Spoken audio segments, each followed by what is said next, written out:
The Infinite Mind, a journey through the psychology of sleep and human consciousness. Welcome to all your sleep channels. Tonight, we invite you to close your eyes, relax your body, and drift into a peaceful slumber as we explore the fascinating depths of human psychology. This is a journey through the mysterious landscape of the mind, a gentle voyage designed to ease you into rest while illuminating the remarkable truths about who we are as thinking, feeling beings. Let your breathing slow. Feel the weight of your body sinking into comfort. As you listen to these words, you're not just learning, you're allowing your consciousness to prepare for the restorative embrace of sleep. The information you'll hear tonight will wash over you like waves on a shore, sometimes catching your attention, sometimes fading into the background as you drift closer to dreams. We begin our exploration in the most fundamental territory of all, the nature of consciousness itself. Hash the awakening mystery, what it means to be conscious. Consciousness is the most intimate experience you will ever have, yet it remains one of the greatest mysteries in all of science. Right now, as you lie here listening, you are experiencing something remarkable, the sensation of being you, of existing as an aware presence in the universe.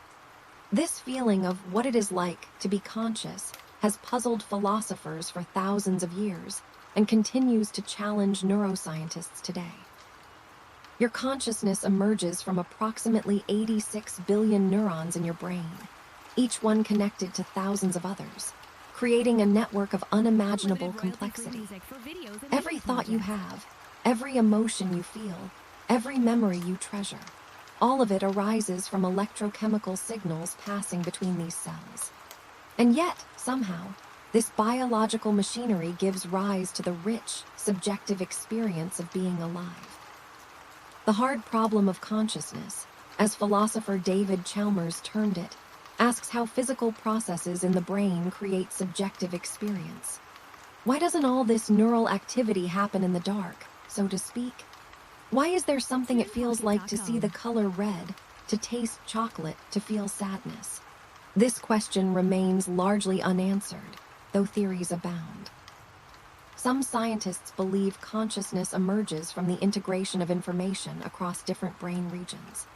When disparate pieces of data, visual information, emotional context, memories, bodily sensations, come together in a unified whole, consciousness arises. This is known as the integrated information theory, and it suggests that consciousness is not located in any single place, but emerges from the brain's ability to synthesize vast amounts of information into a coherent experience. Others propose that consciousness relates to quantum processes in the brain's microtubules, tiny structures within neurons.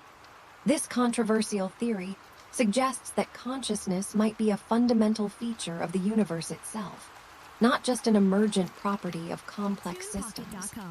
While most neuroscientists remain skeptical of this quantum consciousness hypothesis, it speaks to how deeply mysterious the phenomenon remains. What we do know is that consciousness exists on a spectrum. You're not simply conscious or unconscious. There are many gradations in between. Right now, as you relax towards sleep, your consciousness is shifting. The boundary between waking and sleeping is not a sharp line, but a gradual transition through various states of awareness. As you drift off tonight, you'll pass through hypnagogia, that strange twilight state where reality and imagination begin to blur. You might experience fleeting visions, hear sounds that aren't there, or feel sudden jerks in your muscles. This is your consciousness letting go of its tight grip on external reality and beginning to turn inward. During sleep, your consciousness doesn't disappear, it transforms. In non-REM sleep, awareness becomes minimal, though not entirely absent. But in REM sleep, when you dream, consciousness blooms again in a different form. You become immersed in vivid experiences that seem completely real while they're happening, despite their often bizarre and impossible content. Your dreaming brain generates an entire world, populates it with characters, and creates a narrative, all without any input from the external environment. This transformation of consciousness during sleep reveals something profound. Consciousness is not a single thing, but a collection of processes that can be recombined in different ways. The sense of self, the experience of being in a body, the feeling that you're perceiving a real external world, the ability to think rationally. All these aspects of waking consciousness can be present or absent independently. In dreams, you might have a vivid sense of self and feel fully embodied, while simultaneously accepting the most impossible situations as normal, your critical thinking offline. The study of consciousness has also revealed fascinating facts about attention and awareness. You can only consciously attend to a small fraction of the information your brain processes at any given moment. Right now, until I mentioned it, you probably weren't aware of the sensation of your tongue resting in your mouth, or the feeling of your clothes against your skin. These sensations were there all along, but they weren't in your conscious awareness until attention brought them into focus. This limitation is not a flaw, but a feature. If you were consciously aware of every single piece of information your nervous system processes, every visual detail, every sound, every sensation from your body, you would be overwhelmed. Consciousness is selective by necessity, a spotlight that illuminates only a small portion of your mental activity, while vast amounts of processing happen in the darkness of the unconscious. And speaking of the unconscious, let us drift now into those hidden depths. The unconscious mind, the hidden majority. Beneath the surface of your awareness lies a vast ocean of mental activity. While you're conscious of thinking, "I should relax," or "this is interesting," countless other processes are happening outside your awareness. The unconscious mind is not just a repository for forgotten memories or repressed desires, as Freud believed, though it is those things too. It's the infrastructure that makes conscious thought possible in the first place. Consider what happens when you understand a sentence. The words enter through your ears or eyes, get processed for meaning, integrated with context, and comprehended, all in a fraction of a second and almost entirely unconsciously. You don't consciously parse grammar or retrieve word meanings from memory. These things just happen, and you experience only the end result, understanding. Or think about walking. You don't consciously control the hundreds of muscles involved, deciding when each one should contract and by how much. You simply intend to walk, and your unconscious motor systems handle the incredibly complex task of coordinating your movements, maintaining balance, and adjusting to the terrain.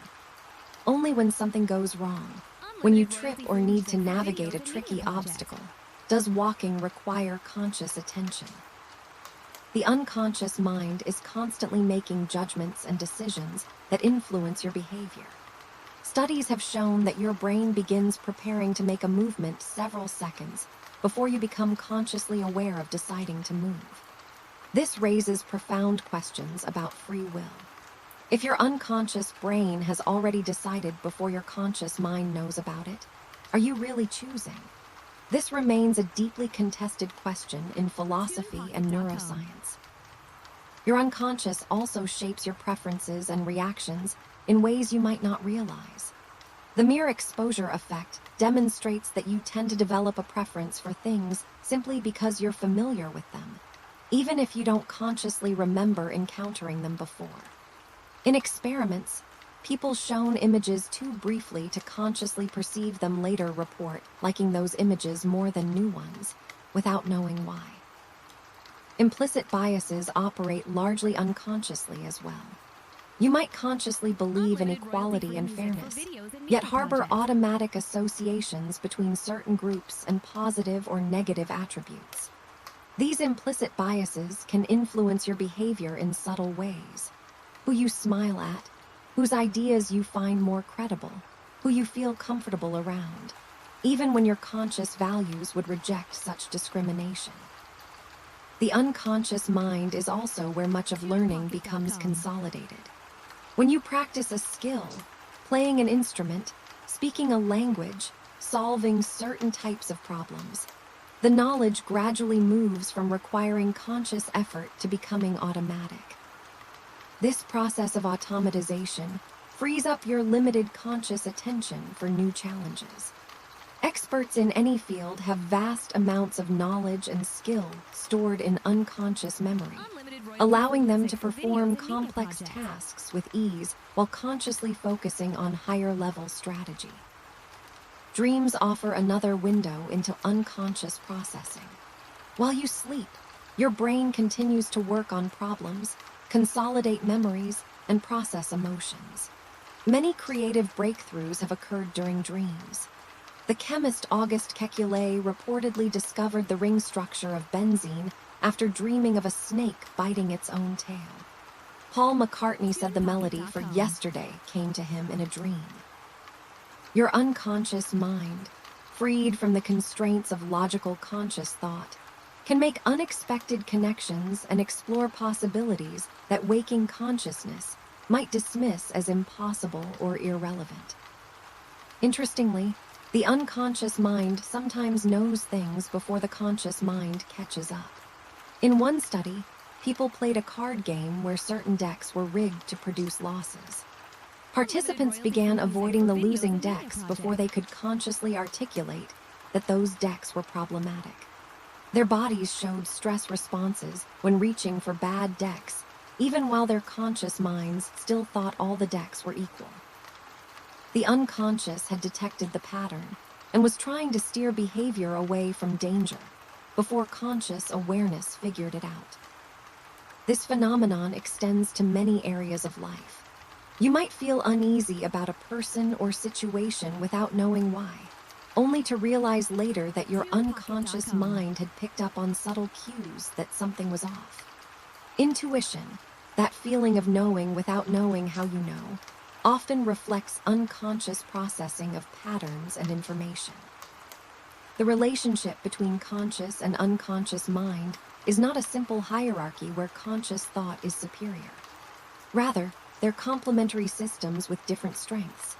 Conscious thought is deliberate, flexible, and can override automatic responses, but it's slow and can only handle limited information.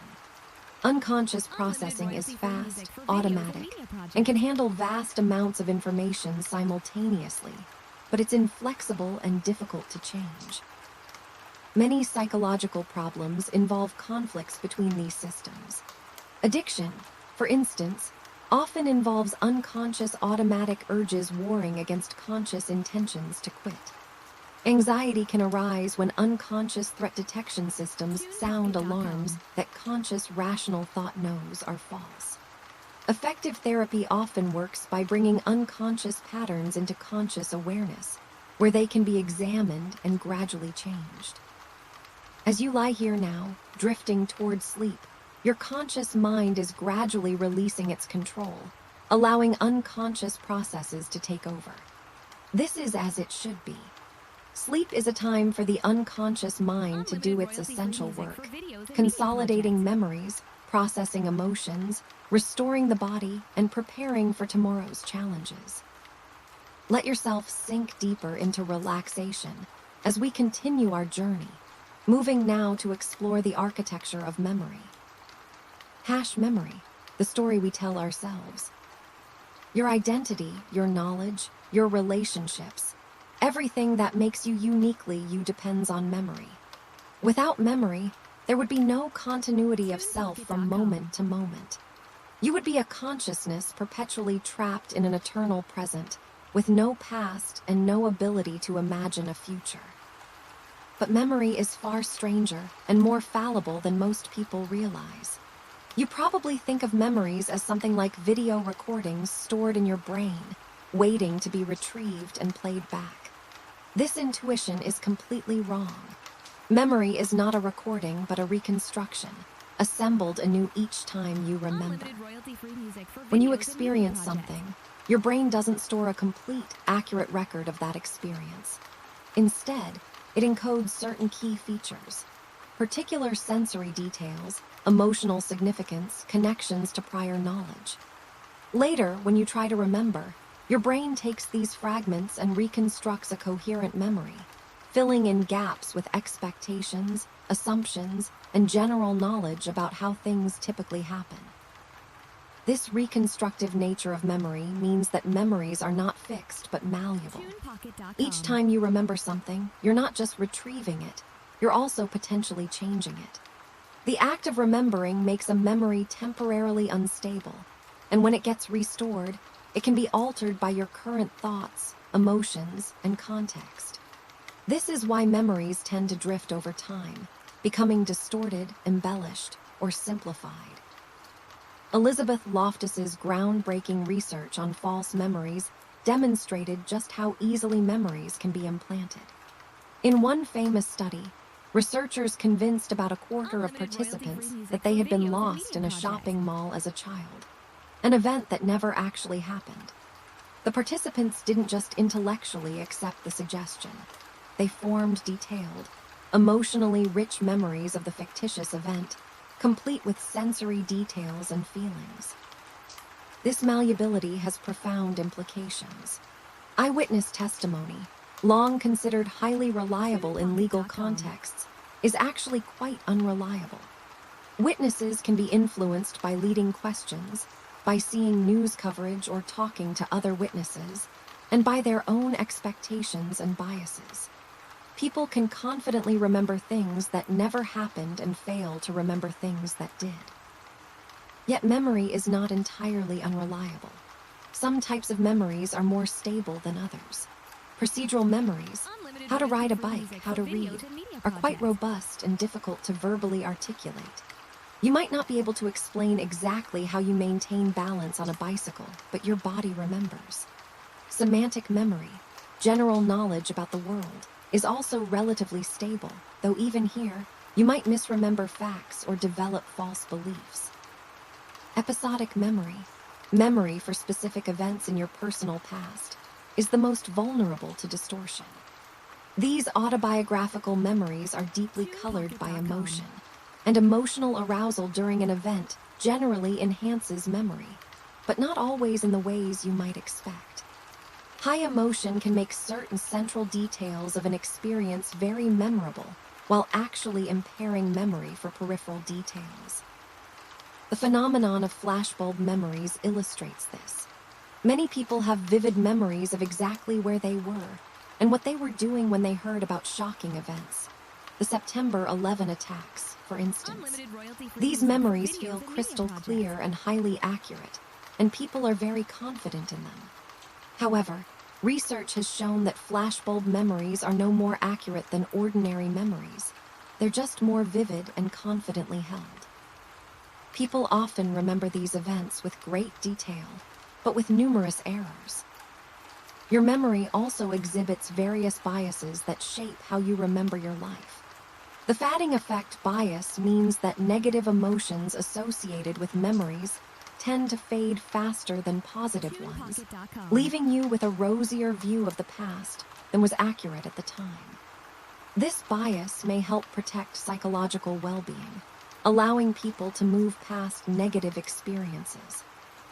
The reminiscence bump refers to the tendency for older adults to have more memories from adolescence and early adulthood than from other periods of life. This period, roughly between ages 15 and 30, is when many important life events typically occur. First love, leaving home, starting a career. And these memories are rehearsed and reconstructed more often, keeping them vivid. Memory is not a single system, but several distinct systems. Working memory holds information temporarily while you manipulate it mentally, doing arithmetic, following directions, holding a conversation. It's limited in capacity, able to hold only about 4 to 7 items simultaneously. When you forget a phone number you just looked up or lose track of what you were saying mid-sentence, that's a failure of working memory. Long-term memory has enormous capacity and can retain information for a lifetime. But getting information into long-term memory requires encoding, and getting it back out requires retrieval. Both processes can fail.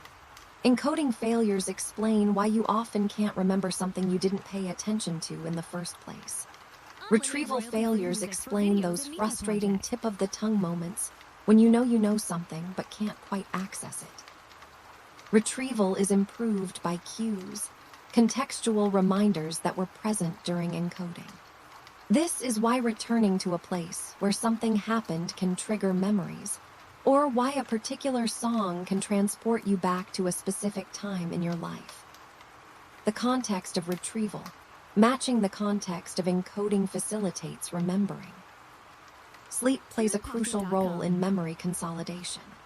During sleep, particularly during certain stages of non-REM sleep, memories are reactivated and strengthened, and connections between new information and existing knowledge are formed. This is why you often retain information better if you study it before sleeping rather than in the morning. Your sleeping brain continues to work on what you learned while awake, integrating it into your long-term knowledge. Forgetting is not just a failure of memory, but an adaptive feature. If you remembered every single thing you ever experienced with perfect clarity, you would be overwhelmed with useless information. Forgetting allows you to retain what's important while letting go of trivial details. It also provides a kind of generalization, extracting patterns and principles while discarding specifics. The spacing effect reveals an efficient way to commit information to long-term memory. Distribute your learning over time rather than cramming it all at once. Information studied in multiple shorter sessions, spaced out over days or weeks, is retained much better than the same amount of study time packed into one session. Each time you retrieve information from memory, you strengthen it, and spacing out these retrieval opportunities makes memories more durable. As your consciousness dims and sleep approaches tonight, your brain will begin its nightly work of memory consolidation, sorting through the experiences of your day, deciding what to keep and what to let fade. Trust in this process. Your mind knows what it needs to retain. Let us drift now into the realm of emotion, that colorful dimension of human experience. Hash the emotional brain, feelings and their functions. Emotion colors every moment of your existence. Right now, as you lie here, you're feeling something. Perhaps calm, perhaps tired, perhaps a hint of interest or boredom. These feelings might be subtle, barely noticeable, but they're there, influencing your thoughts and preparing your body for action. For most of human history, emotions were viewed with suspicion, seen as primitive impulses that interfered with rational thought. But modern psychology has revealed that emotions are not the opposite of reason. They're essential for rational decision-making and adaptive behavior. Far from being evolutionary baggage, emotions are sophisticated tools for navigating a complex world. The neuroscientist Antonio Damasio studied patients with damage to brain regions involved in emotion, particularly the ventromedial prefrontal cortex. These patients could reason logically, had normal intelligence, and showed no obvious cognitive deficits on standard tests. But they struggled profoundly with real-life decisions. They might deliberate endlessly over trivial choices. What to eat for lunch, which pen to use. Because without emotional input to guide them, all options seemed equally viable. Damasio proposed that emotions provide somatic markers, bodily signals that flag certain options as good or bad based on past experience. When you're making a decision, you're not just coldly calculating pros and cons. You're feeling subtle emotional responses to different options. The option that triggers a positive feeling is more likely to be chosen. This emotional guidance usually operates unconsciously, as intuition or gut feeling. Emotions serve many functions. They prepare your body for action. Fear increases heart rate and redirects blood to large muscles, preparing you to fight or flee. Disgust causes you to recoil and protects you from contamination. They communicate information to others.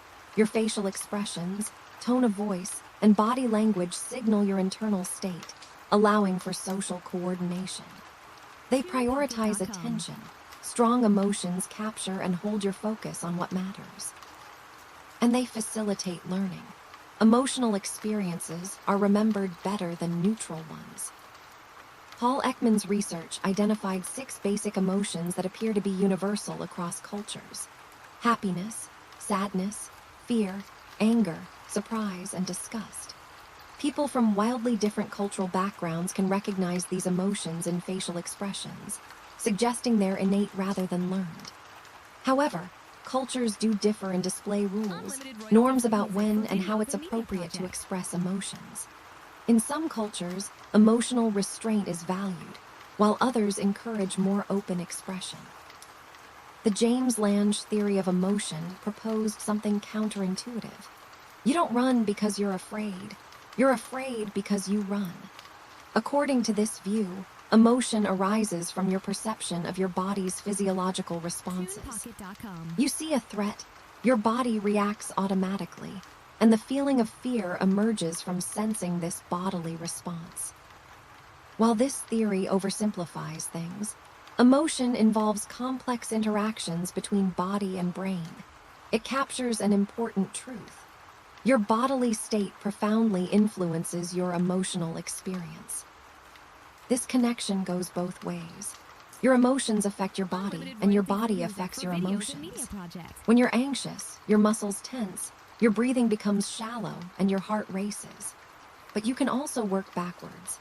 Deliberately relaxing your muscles, slowing your breathing, and calming your heart rate can reduce feelings of anxiety. This is why relaxation techniques work. They break the feedback loop between anxious thoughts and anxious bodily states. Even facial expressions influence emotion. In one experiment, people were asked to hold a pen in their teeth, which forced their faces into a smile-like expression, or in their lips, which prevented smiling. Those with the pen in their teeth found cartoons funnier, even though they weren't aware their facial expression was being manipulated. The simple act of smiling, even artificially, made them feel slightly happier. Emotions also exhibit remarkable complexity. What seems like a single emotion often involves multiple processes. Take anxiety, for instance. The cognitive component involves worried thoughts about potential threats. The physiological component includes increased heart rate, muscle tension, and heightened vigilance. The behavioral component might involve avoidance or escape. The subjective component is the unpleasant feeling itself. These components usually go together, but can sometimes dissociate. You might have anxious thoughts without feeling physically anxious, or vice versa. Emotional regulation, the ability to manage and modulate your emotions, is a crucial skill for psychological well-being. Different strategies are more or less effective. Suppression, trying not to show what you're feeling, requires mental effort, increases physiological stress, and impairs memory. Reappraisal, reinterpreting a situation to change its emotional impact, is generally more effective and less costly. If you reframe a stressful situation as a challenge rather than a threat, or find a silver lining in a disappointment, you can change how you feel without fighting against the emotion. Social connections profoundly influence emotional states. Humans are intensely social creatures, and our emotions are contagious. If you spend time with happy people, you're likely to feel happier. If you're around anxious people, anxiety can spread to you. This emotional contagion happens largely unconsciously through mimicry. You automatically mirror others' facial expressions, postures, and tones of voice, and this mimicry generates corresponding feelings in you. Loneliness is not just an emotion, but a risk factor for numerous physical and mental health problems. Chronic loneliness is associated with increased inflammation, weakened immune function, higher blood pressure, and greater mortality risk. Conversely, strong social connections predict better health and longer life. The quality of your relationships matters more than the quantity. A few close, supportive relationships are more beneficial than many superficial ones. Emotions are also deeply entangled with meaning. You don't just feel emotions about random things, you feel them about things that matter to you. Joy comes from achieving goals you care about. Sadness arises from loss of something valued. Anger occurs when your goals are blocked or you're treated unfairly. Emotions thus reflect your values, goals, and concerns. They're not random perturbations, but meaningful responses to meaningful situations. Depression illustrates what happens when emotional systems malfunction. In depression, the capacity for pleasure becomes blunted. Things that used to bring joy no longer do. Negative emotions become more intense and persistent. Thinking becomes distorted by negative biases.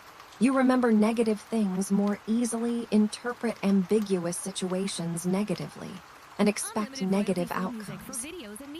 This creates a vicious cycle where depression maintains itself through its effects on thinking and behavior. But emotions can also be remarkably resilient. Most people return to their baseline level of happiness after major life events, both positive and negative. This is called hedonic adaptation. Lottery winners are not as happy as you might expect a few months after winning, and people who become paralyzed in accidents adapt and report life satisfaction, not drastically different from others. Humans have a powerful capacity to adjust to new circumstances and find new sources of meaning and satisfaction. As you rest here tonight, let your emotions simply be what they are. Don't judge them or push them away. Emotions, even uncomfortable ones, are part of being human. They provide valuable information, even if that information is sometimes hard to hear. As sleep approaches, emotional intensity naturally decreases, allowing for rest and restoration.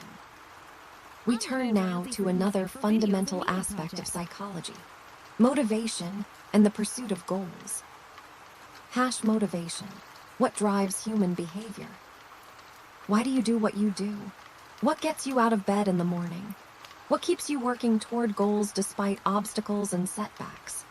Motivation is the force that initiates, directs, and sustains behavior, and understanding it is key to understanding human nature. Psychologists distinguish between intrinsic and extrinsic motivation.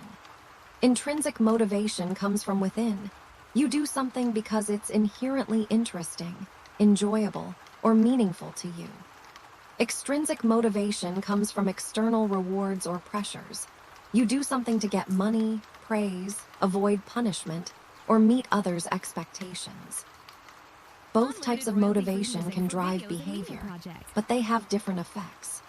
Intrinsic motivation tends to produce better quality work, greater creativity, more persistence in the face of difficulty, and higher satisfaction. When you're intrinsically motivated, you're more likely to enter flow states, that experience of complete absorption where time seems to disappear and performance peaks. Interestingly, external rewards can sometimes undermine intrinsic motivation, a phenomenon called the overjustification effect.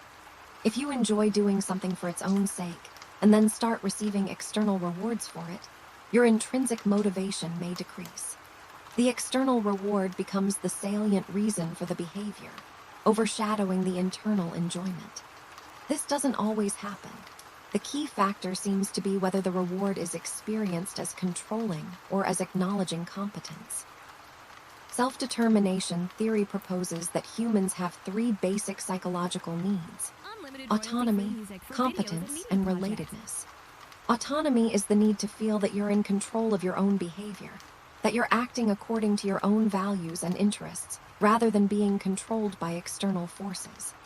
Competence is the need to feel effective and capable, to master challenges, and see the results of your efforts. Relatedness is the need to feel connected to others, to love and be loved, to belong. When these needs are satisfied, intrinsic motivation flourishes and well-being increases. When they're frustrated, motivation suffers and psychological distress results. Much of what seems like laziness or lack of motivation is actually the result of environments that fail to support these basic needs. Goals play a central role in motivation.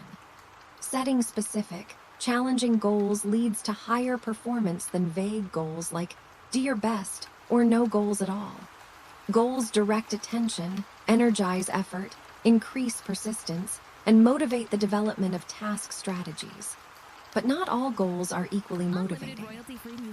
Approach goals, things you're striving toward, tend to be more motivating than avoidance goals, things you're trying to prevent or escape.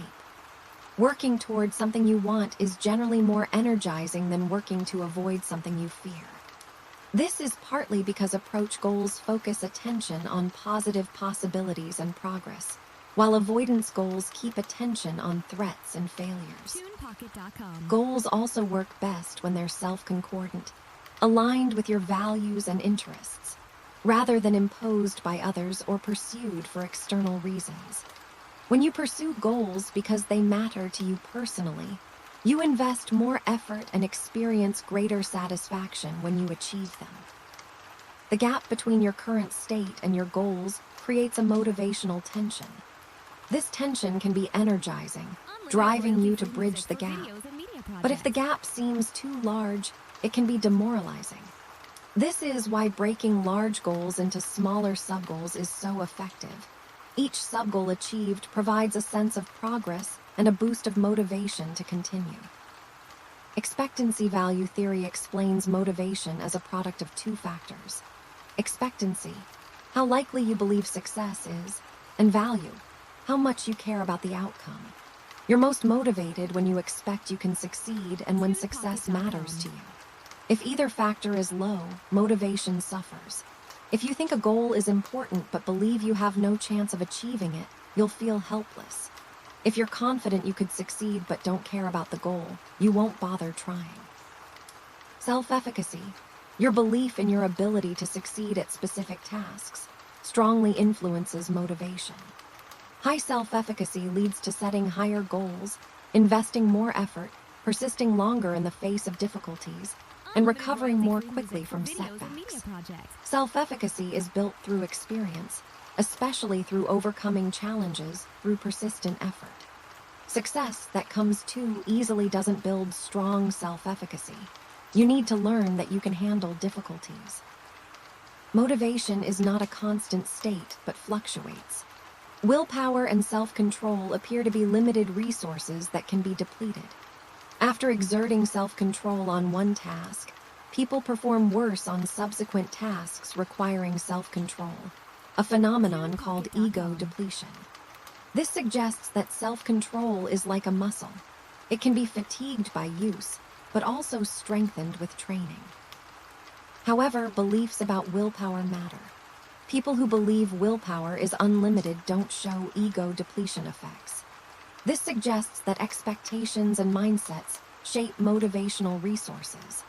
Whether willpower is truly limited, or whether depletion effects reflect beliefs and expectations remains debated, but the practical implication is clear. How you think about self-control influences how much you have. Procrastination is a common motivational problem. It's not simply laziness, but often involves a failure of emotional regulation. You procrastinate when the immediate discomfort of working on a task outweighs the abstract, distant reward of completing it. Procrastinators privilege present mood over future goals. Effective strategies for overcoming procrastination involve reducing the initial barrier to starting, making it easier to begin, and making the future consequences more vivid and immediate through deadlines, commitments, and visualizing outcomes. Motivation also has a social dimension. Social facilitation means that the mere presence of others can enhance performance on well-learned tasks, though it impairs performance on novel or complex tasks. You're motivated to present yourself well to others, and this drives greater effort, unless the task is difficult, in which case concern about evaluation creates anxiety that interferes with performance. Competition can be motivating, especially for people high in competitiveness, but cooperation often produces better outcomes, particularly for complex tasks that benefit from collaboration. The most motivating environments often involve a mix of cooperation within groups and friendly competition between groups. Curiosity is an intrinsic motivator that deserves special mention. Humans are naturally curious, driven to explore, learn, and understand. Curiosity is piqued by optimal novelty, something that's new but not completely foreign, something that connects to what you know but extends it in unexpected directions. Too familiar and there's nothing to learn, too alien and there's no way to make sense of it. Learning itself can be intrinsically motivating, which is why people pursue knowledge even when it has no practical application. The moment of insight, when something clicks into place and you suddenly understand, produces a burst of pleasure. This reward system for learning is adaptive. It motivated your ancestors to develop knowledge and skills that enhanced survival and reproduction. As you lie here now, letting go of the day's striving, recognize that even rest is motivated behavior. You're motivated to sleep because your body needs restoration. Trust this motivation. Let yourself sink into it. There's nowhere else you need to be, nothing else you need to do right now. We move next into the social world, exploring how other people shape who you are. The social self, how others define us. You are not who you are in isolation. Your sense of self, your beliefs, your values, your goals, all of these are profoundly shaped by your social context. Humans are fundamentally social creatures, and our psychology has been sculpted by millions of years of living in groups. Your self-concept, your understanding of who you are, develops largely through social interaction. In early childhood, you learn about yourself through how others respond to you. If caregivers are warm and responsive, you develop a sense of being valued. If they're neglectful or harsh, you may internalize a sense of being unworthy. The looking glass self theory proposes that you see yourself reflected in others' reactions, like looking in a mirror. But the self is not simply a passive reflection of others' views. You actively construct your identity through the stories you tell about yourself. These narratives give your life coherence and meaning, explaining how you became who you are and pointing toward who you might become. Life narrative research has found that people who can articulate coherent, meaningful life stories tend to have better psychological well-being.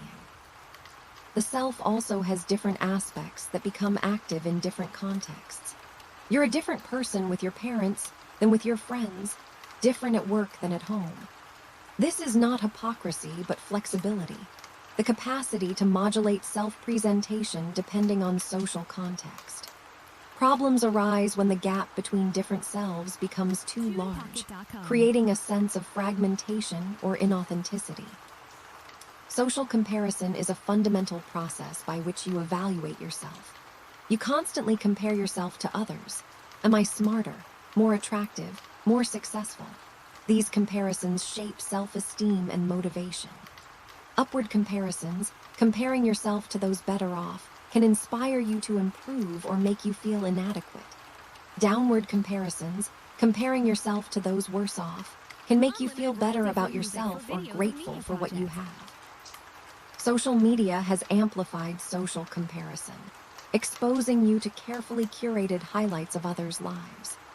This can foster unrealistic expectations and dissatisfaction with your own life, which may partly explain why heavy social media use is associated with lower well-being, especially among adolescents. Social influence is pervasive. Conformity is the tendency to change your behavior or beliefs to match those of others.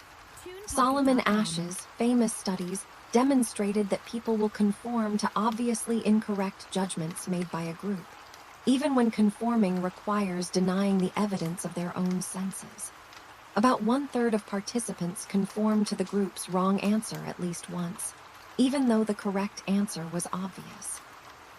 Why do people conform? Sometimes because they doubt their own perceptions, informational influence. If everyone else sees something differently, maybe you're mistaken. Sometimes because they want to fit in and avoid rejection, normative influence. Going against the group risks disapproval, and humans are deeply motivated to belong. Obedience to authority is another powerful form of social influence. Stanley Milgram's controversial experiments showed that ordinary people would administer what they believed were dangerous electric shocks to another person, simply because an authority figure told them to. About 65% of participants went all the way to the maximum shock level, despite protests and apparent suffering from the victim. These findings are disturbing but important. They reveal that situational forces can compel ordinary people to engage in harmful behavior. The capacity for cruelty is not limited to a few bad individuals, but lurks in social systems that provide justifications and diffuse responsibility. Understanding this is crucial for preventing harm. You need to recognize when you're in a situation where social pressures might lead you astray and actively resist. Groups shape individual behavior in complex ways. Social loafing occurs when people exert less effort on a task when working in a group than when working alone, because individual contributions are less identifiable. Conversely, social facilitation means that people perform better on simple tasks when others are watching. Groupthink is a phenomenon where groups pursuing consensus suppress dissenting views, leading to poor decisions. When groups become too cohesive, members censor themselves to maintain harmony, resulting in incomplete consideration of alternatives and risks. Many historical fiascos, from the Bay of Pigs invasion to the Challenger disaster, have been attributed to groupthink. Deindividuation occurs when being in a crowd makes people feel anonymous and less accountable for their actions, sometimes leading to impulsive, antisocial behavior. Riots and mob violence often involve deindividuation. The normal restraints on behavior weaken when you feel absorbed into a group and lose your sense of individual identity. But groups also bring out the best in people. Social support, practical help, emotional comfort, and the sense of being cared for is one of the strongest predictors of health and well-being. People with strong social connections live longer, recover faster from illness, and cope better with stress. Simply knowing that support is available, even if you don't actively use it, provides psychological benefits. Empathy and compassion are deeply social emotions. You have a remarkable capacity to imagine others' experiences and feel with them. Mirror neurons, brain cells that activate both when you perform an action and when you observe someone else performing it, may underlie this capacity for empathy. When you see someone in pain,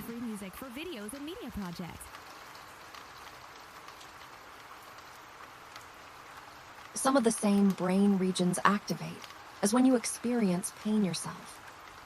But empathy has limits and biases.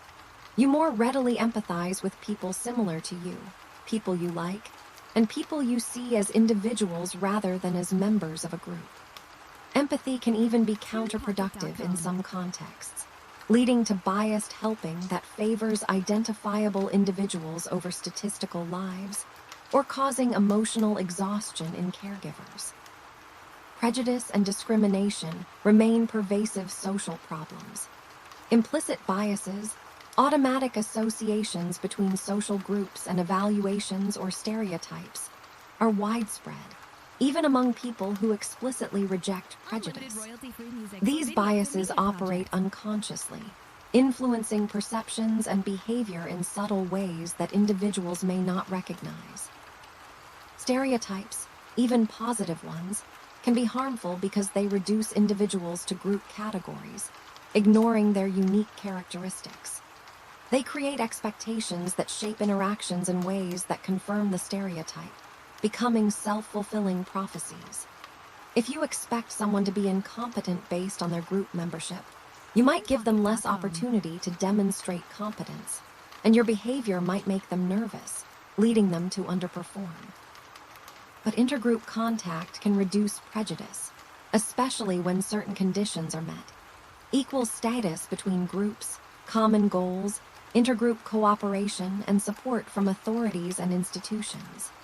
When people from different groups work together towards shared goals and get to know each other as individuals, stereotypes break down and prejudice decreases. Altruism, helping others at cost to yourself, is a profound aspect of human social behavior. People donate to charity, volunteer their time, risk their lives to save strangers. Evolutionary psychology struggles to explain pure altruism, since helping others at your own expense reduces your fitness. But humans are not purely selfish. We've evolved to live in cooperative groups where helping others often benefits you indirectly through reciprocity and reputation. Your social identity, the part of your self-concept derived from group memberships, is a core part of who you are. You're not just an individual. You're also a member of families, communities, nations, religions, professions. These identities provide meaning, purpose, and belonging. They also create in-groups and out-groups, fostering loyalty and cooperation within groups, but also competition and conflict between groups. As you rest tonight, remember that you're connected to countless others. Your life is interwoven with theirs in ways obvious and subtle. These connections sustain you, challenge you, and make you who you are. There's comfort in this interconnection, knowing you're not alone in the world. Let us now explore how you make sense of the behavior of others and yourself. Attribution and understanding, making sense of behavior. Every day you observe behavior, your own and others, and try to understand why it happened. Someone cuts you off in traffic.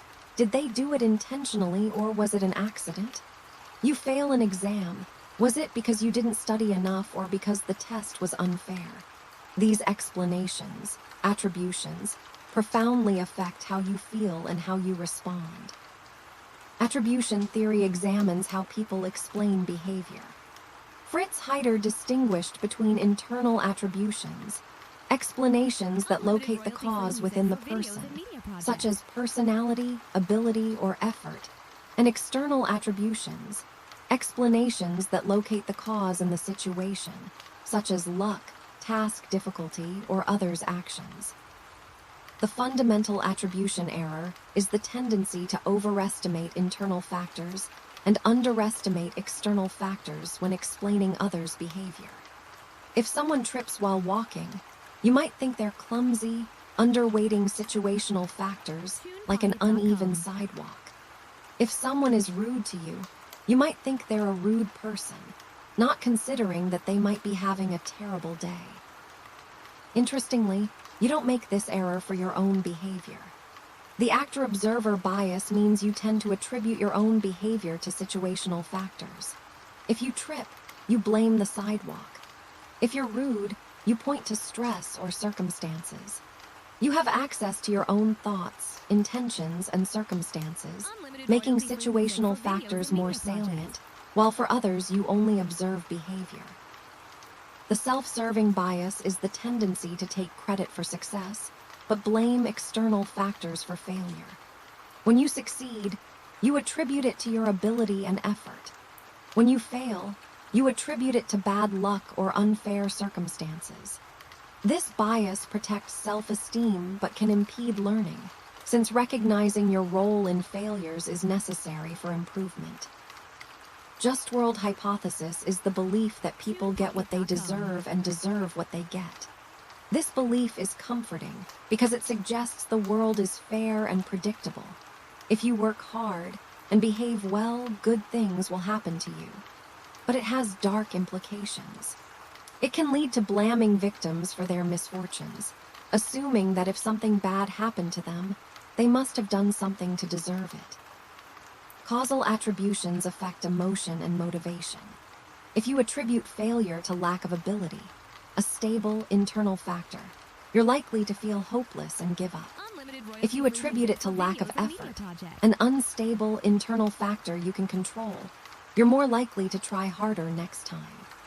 Attribution retraining, teaching people to attribute failures to controllable, unstable factors rather than fixed characteristics, can improve motivation and performance. Learned helplessness occurs when repeated exposure to uncontrollable negative events leads to passivity and giving up. Martin Seligman's research showed that dogs exposed to inescapable shocks later failed to escape even when escape became possible. They had learned that their actions didn't matter. This phenomenon applies to humans as well. People who experience repeated failures or traumas they can't control may develop a pervasive sense of helplessness that extends to new situations. Explanatory style. Your habitual way of explaining events influences well-being. A pessimistic explanatory style attributes negative events to internal, stable, global causes. I failed because I'm stupid. I've always been stupid, and I'm stupid at everything. An optimistic explanatory style attributes negative events to external, unstable, specific causes. I failed because the test was tricky. I was tired that day, and I'm not good at this particular type of problem. Optimistic explanatory style is associated with better mental health, better physical health, and greater success. But optimism has limits. Unrealistic optimism, believing you're less likely than others to experience negative events, can lead to inadequate preparation and risk-taking. Defensive pessimism, expecting the worst as a way of motivating preparation and reducing anxiety, can be adaptive for some people. The key is flexible, realistic thinking that acknowledges both strengths and limitations, possibilities and risks. Theory of mind is the ability to understand that others have minds, thoughts, beliefs, desires, intentions that differ from your own. This capacity develops in early childhood and is fundamental to social interaction. You constantly make inferences about others' mental states to predict and explain their behavior. But these inferences are often wrong. You assume others share your knowledge, values, and perspectives more than they actually do. The false consensus effect. You struggle to imagine not knowing something you know. The curse of knowledge. You believe your internal states are more apparent to others than they actually are. The illusion of transparency. These biases can create misunderstandings and communication failures. Mind reading is difficult because you have limited and ambiguous information. You see behavior but must infer the mental states causing it. Behavior is often multiply determined. The same action can arise from different mental states, and the same mental state can produce different actions depending on context. This ambiguity leaves room for projection, seeing your own thoughts and feelings in others, and stereotyping, using group categories to infer individual mental states. People vary in their mind-reading ability. Autism spectrum disorders involve difficulties with theory of mind, making social interaction challenging. But even neurotypical individuals differ. Some people are naturally more attuned to others' mental states, better at reading facial expressions and tone of voice, more skilled at taking others' perspectives. This social intelligence is distinct from academic intelligence and equally important for life success. Attachment theory, developed by John Bowlby and Mary Ainsworth, examines how early relationships shape your expectations about others and yourself. Infants develop attachment styles based on caregivers' responsiveness. Secure attachment forms when caregivers are consistently available and responsive, leading to a sense of self as worthy and others as trustworthy. Insecure attachment forms when caregivers are inconsistent or unavailable, leading to anxiety about relationships or avoidance of intimacy. These attachment styles, formed in infancy, tend to persist into adulthood, shaping romantic relationships, friendships, and even work relationships. Securely attached adults find it easy to get close to others and are comfortable depending on others and having others depend on them.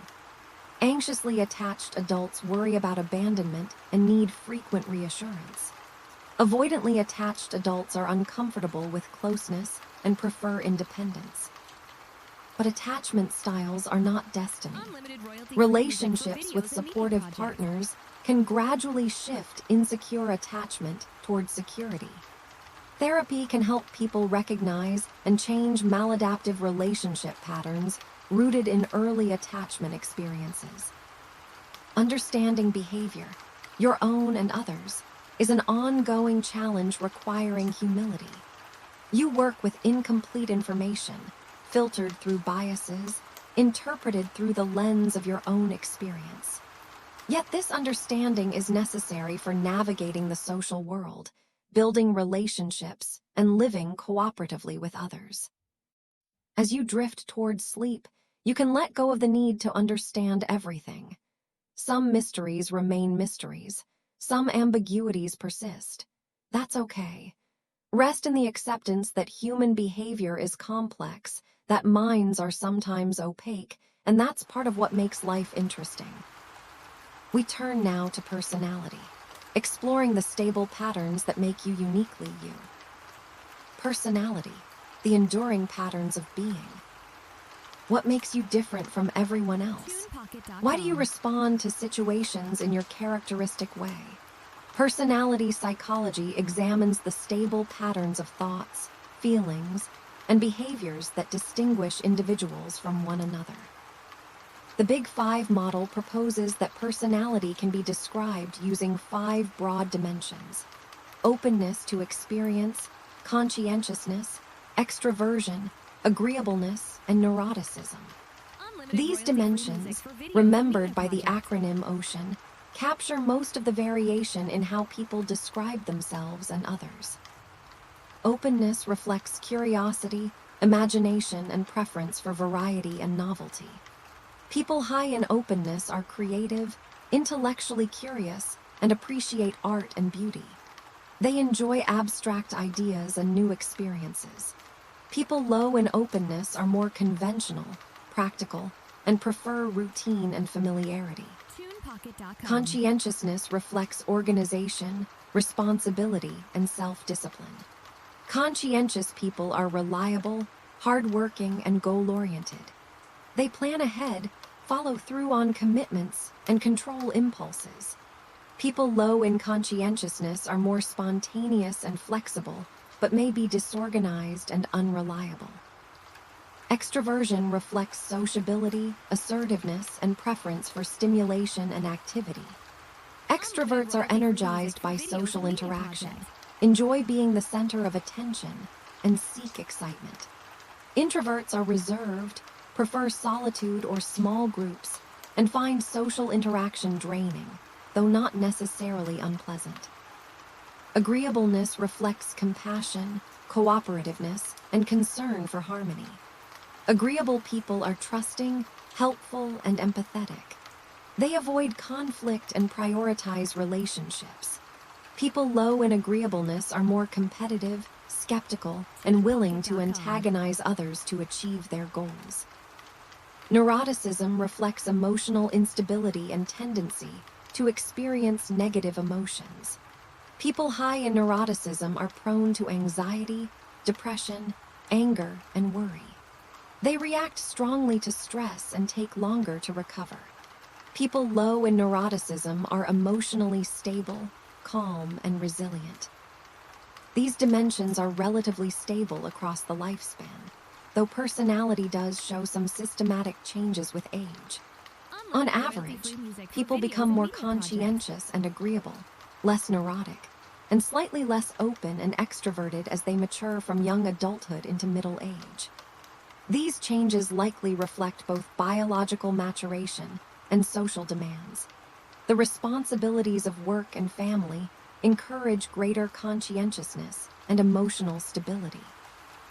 Personality is about 50% heritable, meaning genetic differences account for about half the variation in personality traits among individuals. Twin studies, comparing identical twins who share all their genes with fraternal twins who share half, consistently show that identical twins are more similar in personality than fraternal twins, even when raised apart. This suggests genetic influence on personality. But heritability of 50% means environment also matters greatly. Interestingly, shared environment, things siblings growing up in the same family experience in common, has surprisingly little effect on personality. Instead, non-shared environment, unique experiences each person has, including different peer groups, different relationships with parents, different schools, and random life events, accounts for the environmental influence on personality. This finding puzzled researchers because it suggests that family environment, which parents work so hard to create, has less impact on personality than expected. One explanation is that people actively select and create environments matching their dispositions. An extroverted child seeks out social situations, while an introverted child prefers quiet activities, and these choices amplify initial personality differences. Another explanation is that objective features of environment matter less than subjective interpretation, and siblings in the same family experience that family differently. Personality influences many life outcomes. Conscientiousness predicts academic and occupational success, better health, and longer life. Extroversion predicts social connectedness and subjective well-being. Neuroticism predicts mental and physical health problems. These effects are substantial. Personality traits predict outcomes as well as or better than socioeconomic status or intelligence in many domains. A personality is not simply a set of fixed traits. The person-situation debate questions whether behavior is consistent across situations or varies depending on context. Walter Mischel's research found that behavior in one situation predicts behavior in a similar situation, but predicts behavior in a different situation poorly. People who are honest in one context might be dishonest in another. Someone outgoing at parties might be shy at work. This doesn't mean personality doesn't exist, but that it interacts with situations. Traits are probabilistic tendencies, not absolute certainties. Situations have varying strength. Strong situations constrain behavior, making personality less relevant, while weak situations allow personality to shine through. An extremely formal, rule-governed situation limits behavioral options regardless of personality, while an ambiguous, unstructured situation allows personality to guide behavior. Personality states, temporary patterns of thoughts, feelings, and behaviors, fluctuate around personality traits. Even an introvert sometimes acts extroverted, and an extrovert sometimes seeks solitude. These fluctuations aren't random, but respond to situational demands and goals. Personality coherence exists at a deeper level, not as behavioral consistency across situations, but as stable if-then patterns. If I'm at a party, then I seek stimulation versus. If I'm at a party, then I seek quiet corners, might be equally stable patterns, just different ones. Narcissism describes a personality pattern of grandiosity, entitlement, and need for admiration, with lack of empathy for others. Narcissists have inflated self-esteem, at least consciously, though some research suggests this masks deeper insecurity. They take credit for success, but blame others for failure, react aggressively to criticism, and exploit others for their own gain. Narcissistic personality disorder represents an extreme, dysfunctional version of these traits. Psychopathy is characterized by shallow emotions, lack of empathy and guilt, manipulativeness, and antisocial behavior. Psychopaths are superficially charming, but use others as means to their ends without remorse. True psychopathy is rare and represents a severe personality disturbance distinct from ordinary selfishness or lack of concern for others. Defense mechanisms are unconscious strategies for managing anxiety and protecting self-esteem. Freud proposed several, including repression, blocking threatening thoughts from awareness, projection, attributing your own unacceptable thoughts or feelings to others, displacement, redirecting emotions from their true target to a safer one, and sublimation, channeling unacceptable impulses into socially acceptable activities. While Freud's broader theories have limited empirical support, Research confirms that people use these defensive strategies unconsciously. They protect psychological well-being in the short term, but can become problematic when overused or when they distort reality too much.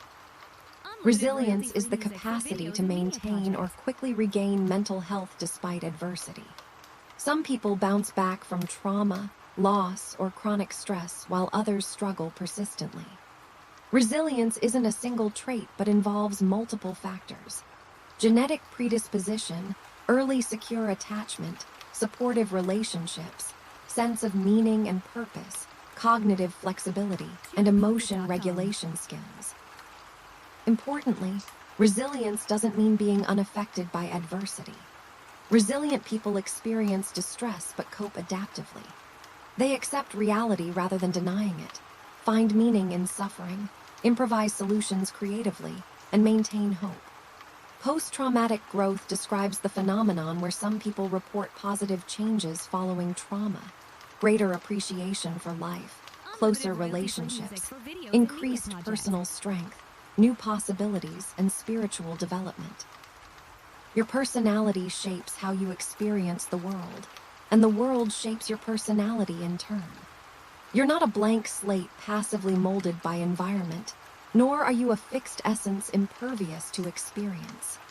You're a dynamic system, constantly interacting with and adapting to your circumstances while maintaining continuity of self. As you lie here in the quiet, you can appreciate the person you've become, the accumulation of genetics, experiences, choices, and relationships that make you who you are. There's no need to judge yourself or wish you were different.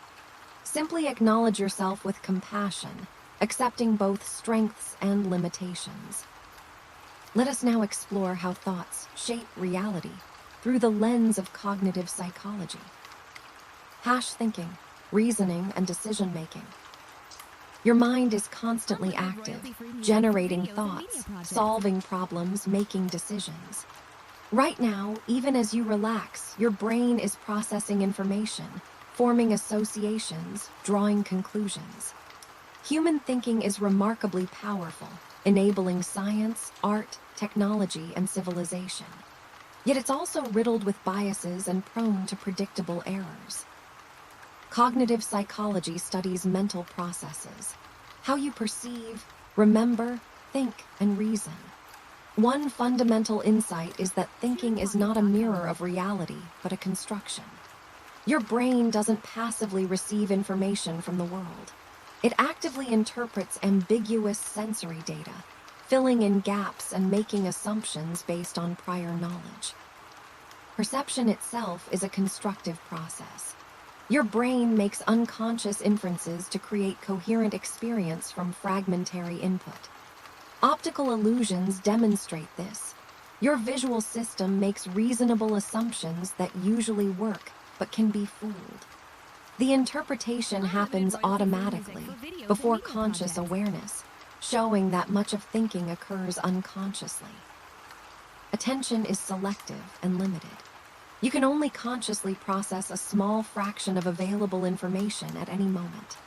This creates inattentional blindness, failing to notice obvious things when your attention is directed elsewhere. In the famous Invisible Gorilla study, participants watching people pass a basketball failed to notice someone in a gorilla suit walking through the scene. When attention is focused narrowly, even conspicuous events can go unnoticed. This has practical implications. Distracted driving is dangerous not just because you can't keep your eyes on the road while texting, but because attention needed for safe driving, monitoring other vehicles, pedestrians, road conditions, is consumed by the distracting task. You might think you're attending to the road, but your attention is actually elsewhere. Change blindness is the failure to notice changes in visual scenes when they occur during eye movements or brief interruptions. People miss surprisingly large changes: a person's clothing color, background objects appearing or disappearing, when attention doesn't happen to be directed at the changing feature at the right moment. This reveals that your experience of seeing a complete, stable visual world is an illusion. Your brain constructs the experience of completeness from limited sampling. Heuristics are mental shortcuts that simplify decision-making. They're usually helpful, allowing quick judgments with limited information, but they can lead to systematic errors. The availability heuristic means you judge frequency or probability based on how easily examples come to mind. If you easily recall instances of something, you assume it's common. This often works. Common things are more memorable, but vivid, recent, or emotionally charged events are also easily recalled, leading you to overestimate their frequency. For example, people often overestimate the risk of dramatic events like plane crashes or shark attacks, while underestimating more mundane risks like car accidents or heart disease, because the former are more memorable. Media coverage amplifies this effect. You hear about every plane crash, but not about the thousands of flights that land safely. The representativeness heuristic means you judge probability by how much something resembles a typical example. If someone fits your stereotype of a librarian, you estimate they're more likely to be a librarian, even if base rates suggest otherwise. This can lead to neglecting statistical information in favor of anecdotal impressions. Anchoring is the tendency for initial information to disproportionately influence subsequent judgments. If asked whether Gandhi died before or after age 9, and then asked to estimate his age at death, you'll guess lower than if the anchor had been 140. The anchor, even though obviously wrong, shifts your estimate. Anchoring affects negotiations, estimates, and any situation where you adjust from an initial value. Confirmation bias is the tendency to seek, interpret, and remember information that confirms your existing beliefs while ignoring or dismissing contradictory information. Once you form a hypothesis, you unconsciously look for evidence supporting it and discount evidence against it. This makes beliefs resistant to change and contributes to polarization. People exposed to the same information reach different conclusions because they interpret it through different lenses. Overconfidence is pervasive. People consistently overestimate the accuracy of their knowledge and predictions. When asked to provide confidence intervals for estimates, ranges they're 90% sure contain the true value. People's intervals are far too narrow. The actual value falls outside their 90% confidence interval more than half the time. Experts are less overconfident than novices, but still display overconfidence, especially outside their domain of expertise. The planning fallacy is the tendency to underestimate how long tasks will take, even when you know your past estimates have been too optimistic. You focus on the specific case, imagining how things should go, while neglecting the base rate of how similar tasks actually went. This leads to chronic lateness, missed deadlines, and budget overruns. Hindsight bias, or the I knew it all along effect, means that once you know an outcome, you perceive it as having been more predictable than it actually was. After an election, people remember their predictions as more accurate than they were. After an accident, warning signs seem obvious. Hindsight bias creates an illusion of understanding and predictability, making the world seem more orderly than it is. Framing effects show that how information is presented influences decisions, even when the underlying facts are identical. People respond differently to 90% survival rate versus 10% mortality rate, though these convey the same information. Losses loom larger than equivalent gains. Losing $20 feels worse than finding $20 feels good. This loss aversion influences risk-taking, making people risk-averse when choosing between gains, but risk-seeking when choosing between losses. Sunk cost fallacy is the tendency to continue investing in something because you've already invested, even when continuing doesn't make sense. You sit through a bad movie because you paid for the ticket, or continue a failing project because you've already invested time and money. Rationally, past investments should be ignored. Only future costs and benefits matter, but people have trouble letting go. Dual process theories propose two systems of thinking. System 1 is fast, automatic, intuitive, and effortless. It operates unconsciously, generating impressions and feelings that guide behavior. System 2 is slow, deliberate, analytical, and effortful. It requires conscious attention and can override System 1. Most thinking happens in System 1. You navigate daily life on autopilot, making countless decisions without deliberation. System 2 is expensive to run, it's mentally tiring, so you rely on it sparingly. This efficiency usually serves you well, but it means you often accept System 1's answers without questioning them, even when slowing down to think would reveal errors. Many cognitive biases arise from System 1. Heuristics, framing effects, and overconfidence reflect System 1's tendency to jump to conclusions based on limited information. System 2 can catch these errors, but only if you engage it, which requires recognizing that intuition might be wrong and investing mental effort to think carefully. Intelligence is the capacity for complex thinking, learning, and problem solving. It's multifaceted. Fluid intelligence is the ability to reason abstractly and solve novel problems, while crystallized intelligence is accumulated knowledge and expertise. Both matter for cognitive performance, and they follow different trajectories over the lifespan. Fluid intelligence peaks in young adulthood and declines with age, while crystallized intelligence continues increasing into middle age and declines only late in life. IQ tests measure cognitive abilities and predict academic and occupational performance moderately well, but they don't capture all aspects of intelligence. Emotional intelligence, the ability to understand and manage emotions in yourself and others, predicts success in relationships and leadership. Creative intelligence involves generating novel and useful ideas. Practical intelligence means navigating real-world situations effectively. These different forms of intelligence are weakly correlated, suggesting their distinct capacities. The nature versus nurture debate regarding intelligence has been contentious. Twin studies indicate that genetics account for about 50 to 80% of variation in IQ, with heritability increasing from childhood to adulthood. But environment matters too. Education, nutrition, and enrichment increase cognitive abilities. The Flynn effect, the rise in average IQ scores over the past century, demonstrates environmental influence, as genetic changes couldn't occur so rapidly. Importantly, heritability doesn't imply immutability. Height is highly heritable, yet average height has increased dramatically due to improved nutrition.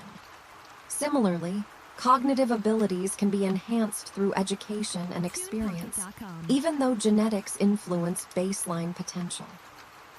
Wisdom is distinct from intelligence.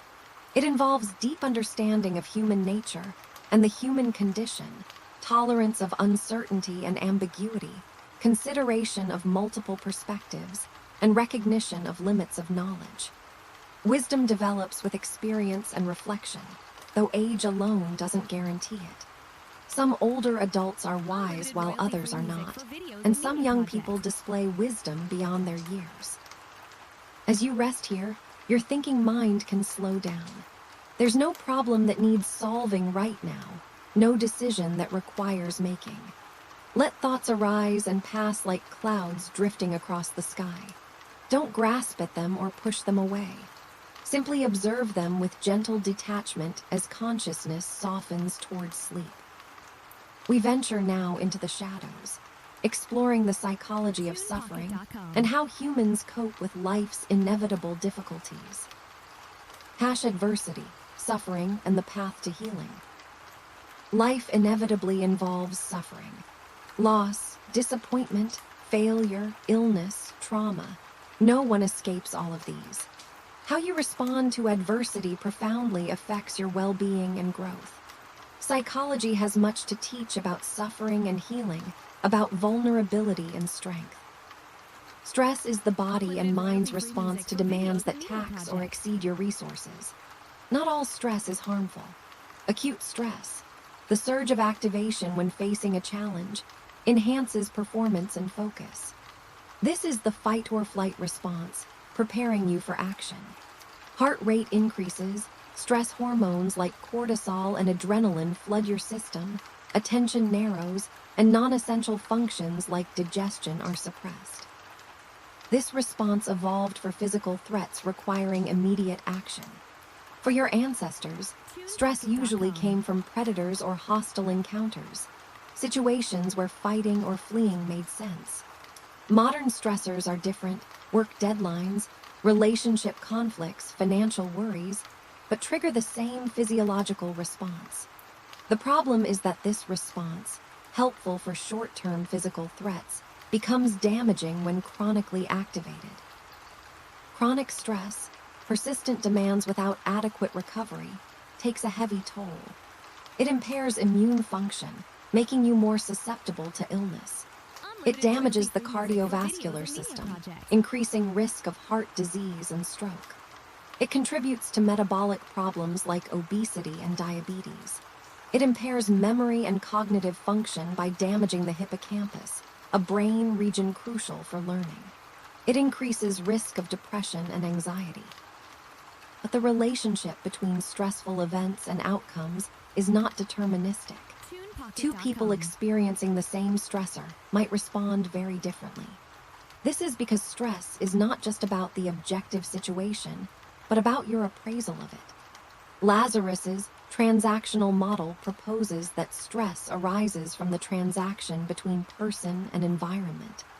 You first appraise whether a situation is threatening, and then you appraise whether you have the resources to cope with it. The same situation perceived as a threat produces stress, while perceived as a challenge produces energized engagement. Coping strategies matter enormously. Problem-focused coping involves taking action to change the stressful situation, planning, seeking information, solving problems. This works well when the situation is controllable. Emotion-focused coping involves managing your emotional response, seeking support, reframing the situation, using relaxation techniques. This works better when the situation is beyond your control. Avoidance coping, denying the problem, distracting yourself, using substances, might provide temporary relief, but typically makes things worse in the long run. Problems don't disappear when ignored. They often grow. Effective coping requires flexibility, using different strategies depending on whether the situation is controllable or not. Social support is one of the most powerful buffers against stress. Simply knowing that people care about you and are available if needed reduces the harmful effects of stress. Social support provides practical help, emotional comfort, and belonging. It reduces physiological stress responses and promotes faster recovery. But not all social interactions are supportive. Negative social interactions, criticism, conflict, betrayal, are more harmful than positive interactions are beneficial. One destructive relationship can undermine multiple supportive ones. The quality of social connections matters more than quantity. Trauma refers to experiences that overwhelm your capacity to cope, shattering assumptions about safety and control. Trauma can be a single event, an assault, accident, or natural disaster, or chronic exposure to danger and helplessness. Post-traumatic stress disorder, PTSD, can develop following trauma, involving intrusive memories or flashbacks, avoidance of reminders, negative changes in thoughts and mood, and hyperarousal. PTSD is not weakness or overreaction, but a normal response to abnormal circumstances. The traumatic experience becomes fragmented and poorly integrated into memory, remaining vivid and emotionally charged. Triggers, reminders of the trauma, reactivate the memory as if the threat were present, producing intense fear and physiological arousal. Effective treatment for PTSD involves gradually, carefully processing the traumatic memory in a safe context. Exposure-based therapies help patients confront avoided memories and situations, learning that they're no longer dangerous.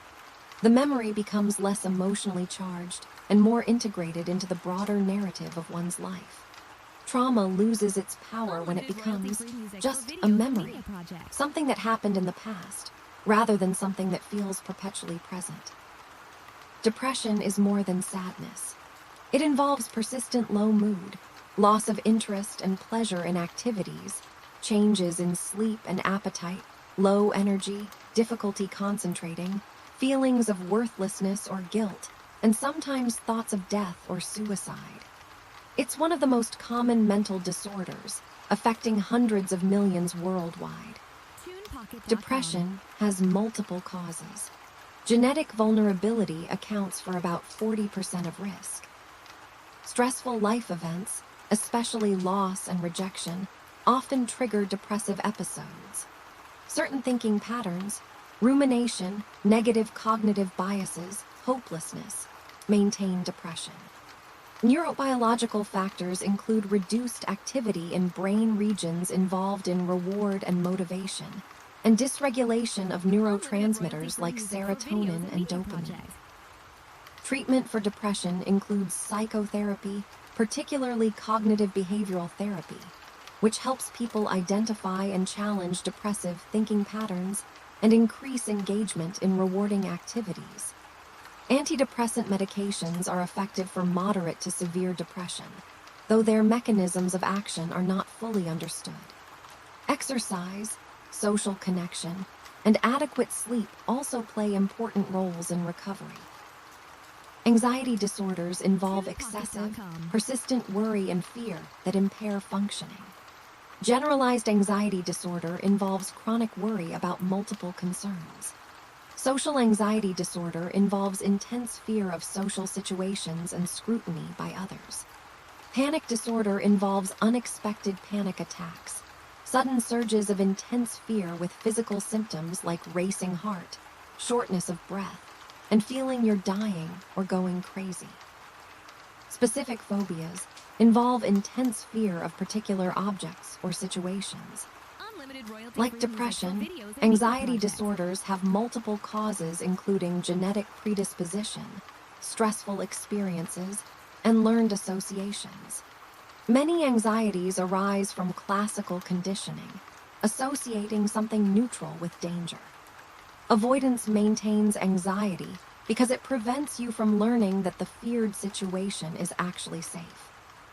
Exposure therapy, the most effective treatment for anxiety disorders, involves gradually confronting feared situations while preventing avoidance or escape. This allows extinction learning. The feared situation is experienced without the expected catastrophe, weakening the fear response. Cognitive therapy addresses anxious thinking patterns, helping people evaluate the realistic probability and consequences of feared outcomes. Addiction is a chronic condition characterized by compulsive drug seeking and used despite harmful consequences. It involves hijacking of the brain's reward system. Drugs of abuse trigger massive dopamine release, creating powerful reinforcement. With repeated use, the brain adapts, reducing natural dopamine signaling and increasing tolerance. The person needs the drug just to feel normal, and natural rewards lose their appeal. Addiction is not simply a choice or moral failing, but involves profound neurobiological changes that make quitting extremely difficult. Withdrawal symptoms, cravings, and the conditioned association between environmental cues and drug use create powerful drives to continue using. Yet addiction is also not purely biological. Psychological factors, stress, trauma, social influences, coping skills play crucial roles. Effective treatment addresses both neurobiological and psychosocial aspects. Grief is the natural response to loss, particularly death of someone close. Grief involves waves of intense sadness, yearning for the deceased, difficulty accepting the loss, and reorganization of life around the absence. Contrary to popular belief, grief doesn't follow orderly stages. It's more chaotic, with emotions fluctuating unpredictably. Most people gradually adjust to loss over months or years, though grief never entirely disappears. They find ways to maintain connection to the deceased through memory, while also reinvesting in life and relationships. Complicated grief occurs when the process gets stuck, preventing acceptance and adjustment. Treatment helps people process the loss, find meaning, and re-engage with life while honoring the deceased. Psychotherapy, broadly, is a professional relationship aimed at alleviating psychological distress and promoting well-being. Hundreds of specific approaches exist, but most share common elements: a trusting therapeutic relationship, a framework for understanding problems, new perspectives and insights, hope and expectation of improvement, an opportunity to practice new ways of thinking and behaving. Research indicates that the therapeutic relationship itself, feeling understood, accepted, and supported, accounts for much of therapy's effectiveness, regardless of specific techniques. The best therapist for you is someone you trust and feel comfortable with, whose approach resonates with your values and preferences. Meaning and purpose are profound protectors of mental health. Viktor Frankl, a psychiatrist who survived Nazi concentration camps, observed that those who maintained a sense of meaning, a reason to go on, were more likely to survive the horrors. He developed logotherapy, based on the premise that the primary human drive is the search for meaning rather than pleasure or power. Meaning can be found even in suffering. You can't always choose your circumstances, but you can choose your attitude toward them, finding purpose in how you respond to adversity. This doesn't diminish suffering, but transforms it, providing a context that makes it more bearable. As you lie here now, acknowledge any suffering you carry. Don't push it away, but don't let it overwhelm you either. Hold it gently, with compassion for yourself. Suffering is part of being human, and you're not alone in it. Allow yourself to rest, trusting that healing is possible, that tomorrow brings new possibilities. Let us now explore a lighter topic: the psychology of happiness and well-being. The science of well-being and human flourishing. Happiness is what most people want, yet it remains elusive. Positive psychology, a relatively new branch of psychology, studies what makes life worth living. Not just the absence of disorder, but the presence of well-being, meaning, engagement, and flourishing. Subjective well-being consists of life satisfaction, your overall evaluation of your life, and emotional well-being, the balance of positive and negative emotions you experience. These components are related but distinct. TunePocket.com. Someone might be generally satisfied with their life, but experience frequent negative emotions, or vice versa. Surprisingly, circumstances have less impact on happiness than most people expect. Income, for instance, predicts happiness, but only up to a point. Once basic needs are met and some financial security is achieved, additional income has diminishing returns. Extremely wealthy people are happier than middle-class people, but only moderately so. Material circumstances matter less than you think. The hedonic treadmill, or adaptation, describes the tendency to return to your baseline happiness level after major life events. Lottery winners experience an initial surge of happiness, but return toward their previous level within months. People who become paralyzed in accidents are devastated initially, but often adapt and report reasonable life satisfaction. You habituate to both good and bad circumstances, taking them for granted. This adaptation is both blessing and curse. It means suffering doesn't last forever, you're resilient. But it also means pleasure and excitement fade, You can't buy lasting happiness through consumption or achieve it through accomplishments alone. New possessions and Unlimited royalty-free achievements music provide for videos and temporary media boosts, projects. but soon become the new normal. However, adaptation is not complete or uniform. Some changes have lasting effects. Becoming unemployed, chronic pain, and severe disability reduce happiness substantially and don't fully adapt. Meaningful relationships, meaningful work, and health have enduring effects on well-being. Genetic factors account for about 50% of variation in baseline happiness. Some people are dispositionally happier than others, regardless of circumstances. This set point is relatively stable but not entirely fixed. Intentional activities, things you actively do rather than passively experience, can shift happiness above your baseline. The PERMA model, developed by Martin Seligman, identifies 5 elements of well-being: positive emotion, experiencing pleasure, joy, and contentment; engagement, being absorbed in activities that challenge and interest you; relationships, close connections with others; meaning, belonging to and serving something bigger than yourself; accomplishment, achieving goals and experiencing competence. Pursuing these elements, rather than chasing pleasure alone, leads to deeper, more enduring well-being. Hedonic pleasure, eating delicious food, watching entertaining shows, provides momentary enjoyment but doesn't sustain happiness. Eudaimonic well-being, living according to your values, developing your potential, contributing to others, provides lasting satisfaction. Flow states are experiences of complete absorption in an activity where challenge and skill are balanced. When you're in flow, self-consciousness disappears, time distorts, and the activity feels effortless despite requiring intense concentration. Flow produces deep satisfaction and is associated with well-being. Cultivating activities that produce flow, whether work, hobbies, or relationships, enhances life quality. Gratitude, appreciating what you have rather than focusing on what you lack, is strongly associated with happiness. Gratitude exercises, such as regularly writing down things you're thankful for, increase positive emotion and life satisfaction. Gratitude shifts attention from comparisons and desires to appreciation, counteracting the hedonic treadmill. Savoring involves intentionally attending to and amplifying positive experiences.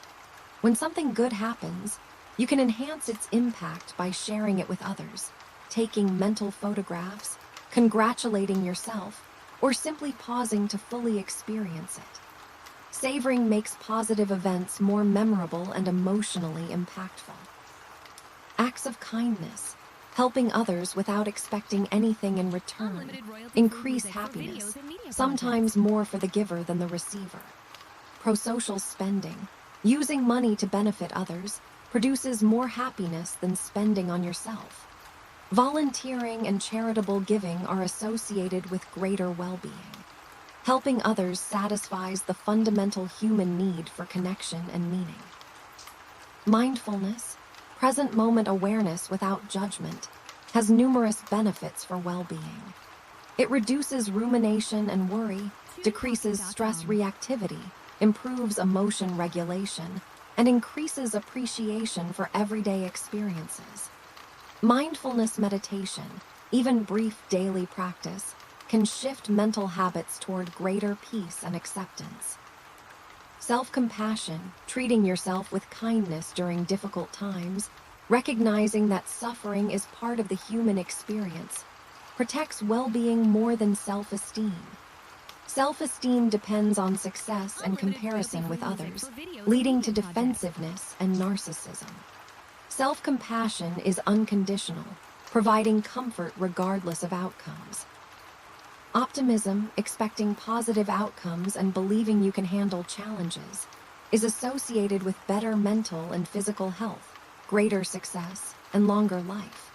But optimism must be realistic and flexible. Defensive pessimism, expecting the worst to motivate preparation, works for some people. The key is feeling agency, believing your actions matter, combined with accepting what you can't control.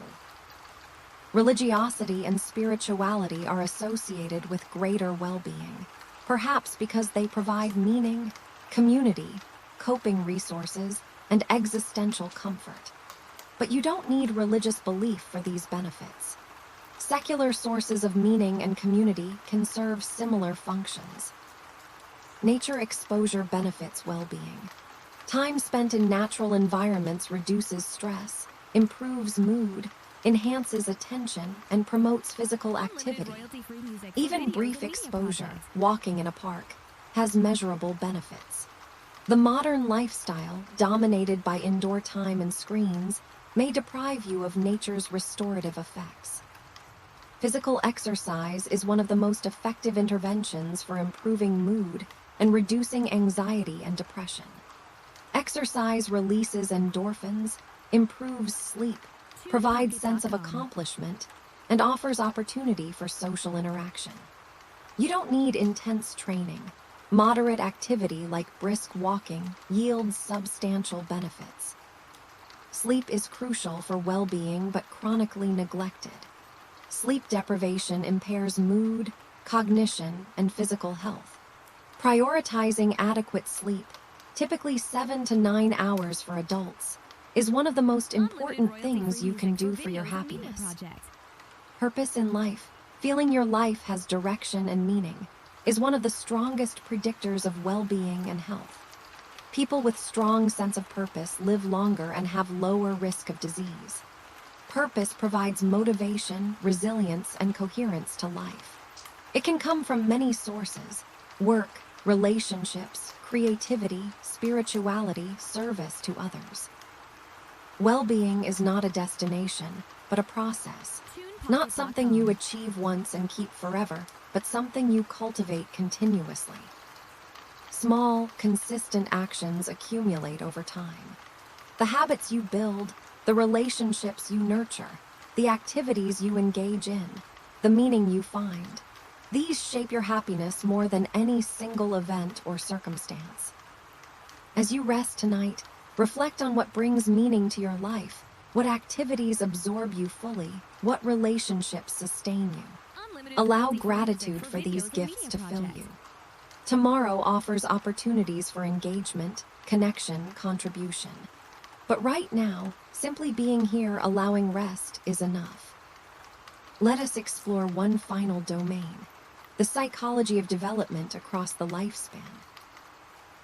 Development, becoming who you are across a lifetime. You are not static, but constantly changing. From birth to death, you develop physically, cognitively, socially, emotionally. Understanding human development illuminates both universal patterns and individual variation, both continuity and transformation. Infancy is a period of extraordinarily rapid development. Newborns are far from blank slates. They arrive with predispositions, temperaments, and surprising capacities. They prefer human faces to other stimuli, recognize their mother's voice from prenatal exposure, and can imitate simple facial expressions within hours of birth.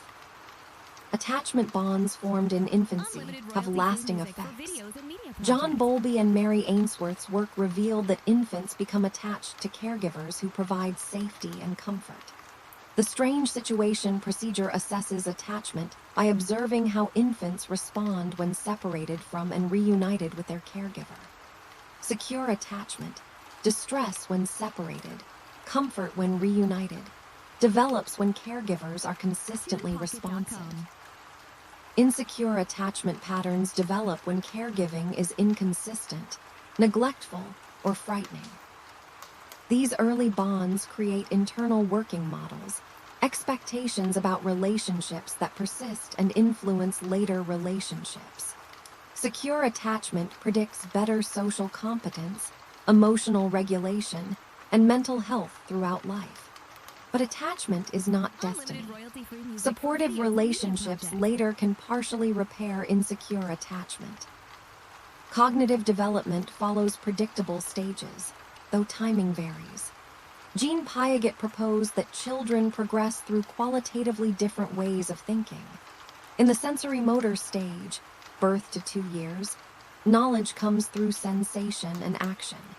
Infants gradually understand that objects continue existing when out of sight, object permanence. In the pre-operational stage, 2 to 7 years, children use symbols and language but think egocentrically, struggling to take others' perspectives. They lack conservation, understanding that quantity remains constant despite changes in appearance. A tall, narrow glass seems to hold more water than a short, wide one, even when amounts are identical. In the concrete operational stage, 7 to 11 years, logical thinking emerges but remains tied to concrete situations. Children can conserve, understand reversibility, and classify objects hierarchically.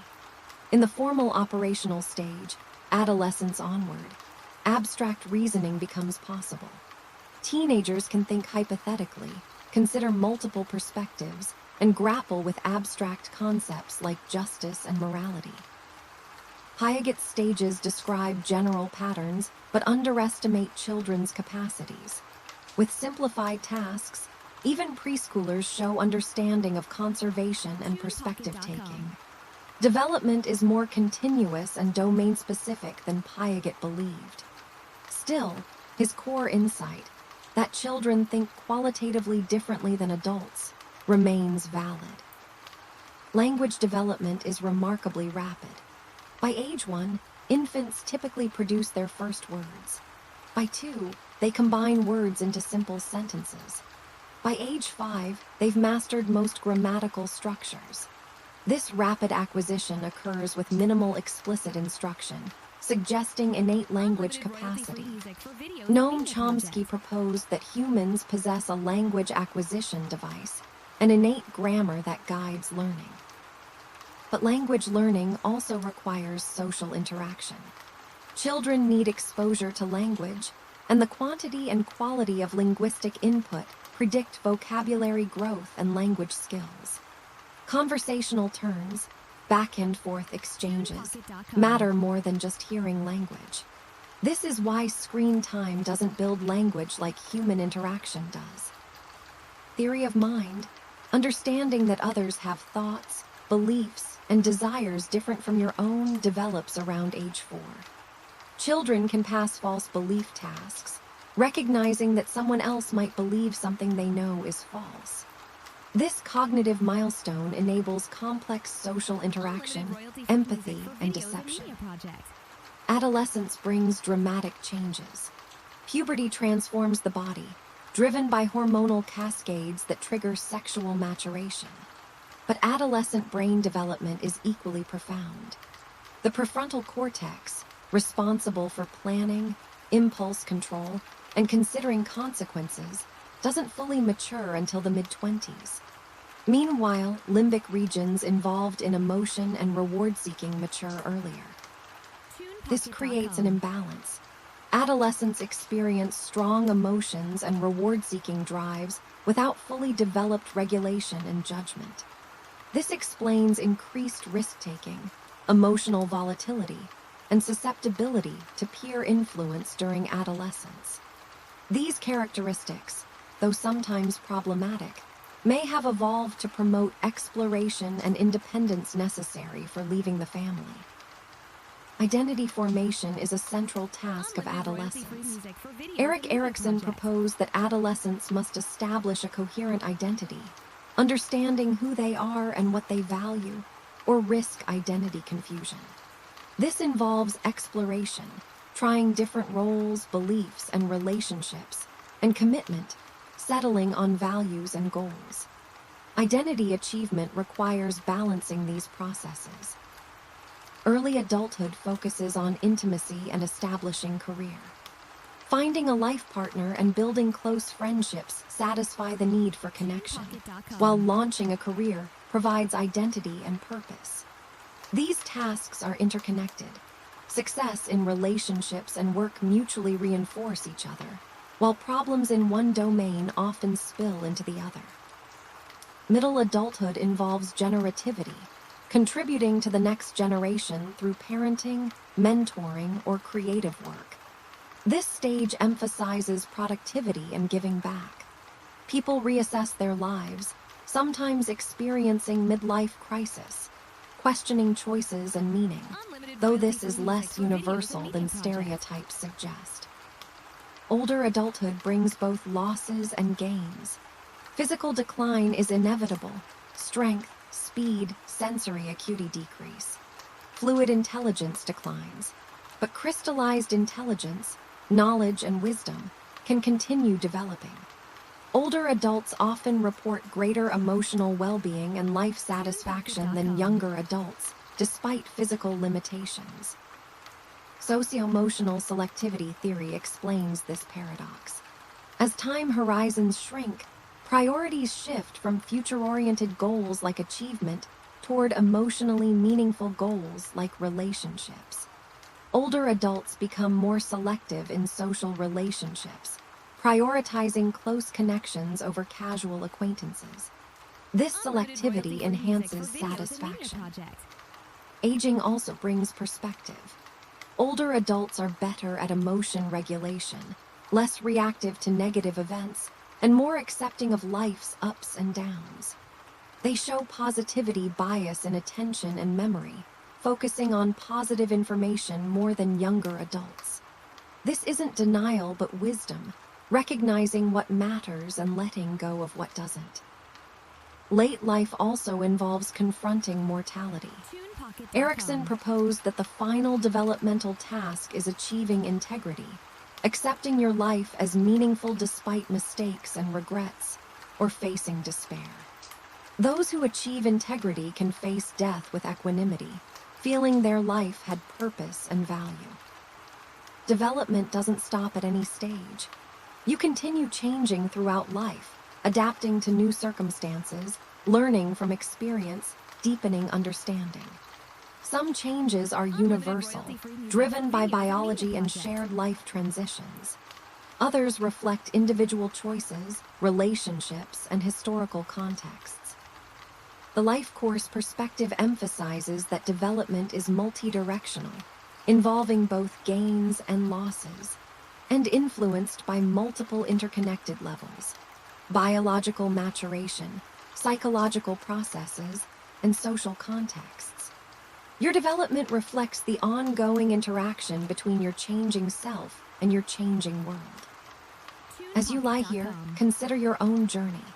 The infant you were, the child, the adolescent, all still part of you in some way, yet you've transformed remarkably. You'll continue changing as long as you live. This is not something to fear, but to embrace. Each stage brings its own gifts and challenges, its own opportunities for growth and meaning. Let your mind drift now, releasing the need to understand everything, to remember everything. Your journey continues, but right now, in this moment, simply rest. Sleep is approaching, and with it, restoration and renewal. Hash the transformative power of sleep and dreams. As consciousness fades and sleep takes hold, you enter another realm of psychological experience, the world of dreams. Dreams have fascinated humans throughout history, inspiring art, literature, and spiritual practices. Psychology offers insights into this mysterious phenomenon, though much remains unknown. Sleep itself is not a single state, but cycles through distinct stages, each with different brain activity and functions. Non-REM sleep has 3 stages, progressing from light sleep to deep, slow-wave sleep. During deep sleep, your brain waves slow dramatically, your body is still, and you're difficult to wake. This stage is crucial for physical restoration, immune function, and memory consolidation. REM sleep, rapid eye movement sleep, is when most vivid dreaming occurs. Your brain activity resembles waking consciousness, but your body is paralyzed, preventing you from acting out dreams. Your eyes move rapidly beneath closed lids, your heart rate and breathing become irregular, and you're transported to dream worlds. A full sleep cycle lasts about 90 minutes, and you cycle through stages multiple times per night. Early night features more deep sleep, while REM periods lengthen toward morning. This architecture serves multiple functions: deep sleep for physical restoration, REM sleep for emotional processing and memory consolidation. Why do you dream? Freud famously proposed that dreams are wish fulfillment, disguised expressions of unconscious desires. While this theory lacks empirical support, dreams do reflect concerns, emotions, and experiences. The continuity hypothesis suggests dreams incorporate elements from waking life, especially emotionally significant events. Dreams may help process emotions. REM sleep appears to reactivate emotional memories while dampening the physiological stress response, allowing emotional experiences to be reviewed without triggering full emotional reactions. This may be why disturbing experiences become less upsetting over time, and why REM sleep deprivation impairs emotional regulation. The threat simulation theory proposes that dreams evolved to rehearse responses to threatening situations. Dreams often involve threatening scenarios, being chased, falling, conflict, that may have helped ancestors prepare for dangers. This would explain why nightmares are common and why dream content tends toward the negative. Dreams also facilitate creative problem solving. The sleeping brain continues working on problems, making unusual connections freed from logical constraints. Many creative breakthroughs have occurred during dreams, when the mind explores possibilities it might dismiss when awake. Dream content is often bizarre: impossible scenarios, sudden shifts, and logical inconsistencies accepted without question. This reflects how different brain regions are active during REM sleep. The visual, emotional, and memory regions are highly active, while the prefrontal cortex, responsible for logic and critical thinking, is relatively quiet. This creates rich visual and emotional experiences without the rational scrutiny that would recognize impossibilities. Most dreams are forgotten. Dream memories are fragile, fading quickly upon waking unless rehearsed. You probably have many more dreams than you remember. Waking during or shortly after REM sleep increases dream recall. Keeping a dream journal and intending to remember dreams can improve recall. Lucid dreaming occurs when you become aware you're dreaming while still asleep. Lucid dreamers can sometimes control dream content, transforming nightmares or exploring dream worlds deliberately. Lucid dreaming can be learned through techniques like reality testing, regularly questioning whether you're dreaming while awake, so the habit carries into dreams. Nightmares are disturbing dreams that wake you, often featuring threats or helplessness. Occasional nightmares are normal, especially after stressful events. Frequent nightmares can indicate anxiety, trauma, or sleep disorders. Imagery rehearsal therapy, where you reimagine nightmare scenarios with positive resolutions while awake, can reduce nightmare frequency. Sleep disorders affect millions. Insomnia, difficulty falling or staying asleep, is the most common, often arising from stress, anxiety, or poor sleep habits. Cognitive behavioral therapy for insomnia, CBTI, is highly effective, addressing thoughts and behaviors that perpetuate sleep problems. Sleep apnea involves repeated breathing interruptions during sleep, causing fragmented sleep and daytime fatigue. It's often undiagnosed but treatable. Narcolepsy causes sudden sleep attacks and cataplexy, sudden muscle weakness triggered by emotion. REM behavior disorder involves acting out dreams due to failure of muscle paralysis during REM sleep. Sleep deprivation has pervasive effects. Even moderate sleep loss impairs attention, memory, decision-making, and emotional regulation. Chronic sleep deprivation increases risk of obesity, diabetes, cardiovascular disease, and mental disorders. Despite this, modern culture often treats sleep as expendable, glorifying busyness and sleep deprivation. Prioritizing sleep is one of the most impactful things you can do for physical and mental health. Consistent sleep schedule, dark and cool bedroom, avoiding screens before bed, limiting caffeine and alcohol. These habits support healthy sleep. As you drift deeper into sleep tonight, your brain will engage in its essential work. Memories will be sorted and consolidated. Emotions will be processed. Your body will repair and restore. Dreams will unfold, perhaps incorporating the thoughts and experiences you've had while listening to these words. Trust in sleep. Surrender to it. It's not time stolen from living, but time invested in living well. Sleep is not unconsciousness, but a different kind of consciousness, one just as important as waking awareness. Let yourself sink completely into it now, knowing that sleep will do its work and you'll wake refreshed, restored, ready for another day. Closing reflections. The mystery and marvel of being human. We've journeyed through the landscape of human psychology, consciousness, and the unconscious, memory and emotion, motivation and personality, thinking and reasoning, social connection and individual identity, suffering and well-being, development across the lifespan, sleep and dreams. Yet despite all this knowledge, the experience of being human remains mysterious and wondrous. You are a biological organism, a physical body governed by the laws of nature.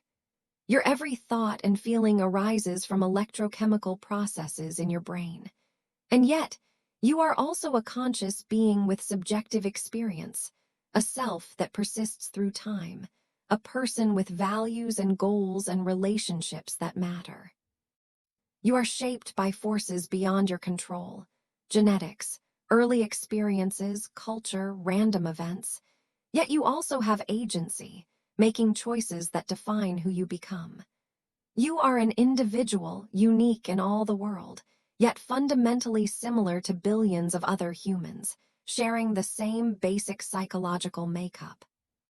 You are rational, capable of remarkable reasoning and problem-solving, yet also deeply irrational, prone to predictable biases and errors. You are social, needing connection and belonging, yet also separate, with an inner world inaccessible to others. You are resilient, capable of adapting to adversity, yet also vulnerable, capable of being overwhelmed by suffering. You are a storyteller, constantly constructing narratives to make sense of your life, yet these stories are partial and provisional, always subject to revision. You are a work in progress, always becoming, never finished. You are mortal, your time limited and precious, yet capable of finding meaning and beauty despite or perhaps because of this limitation.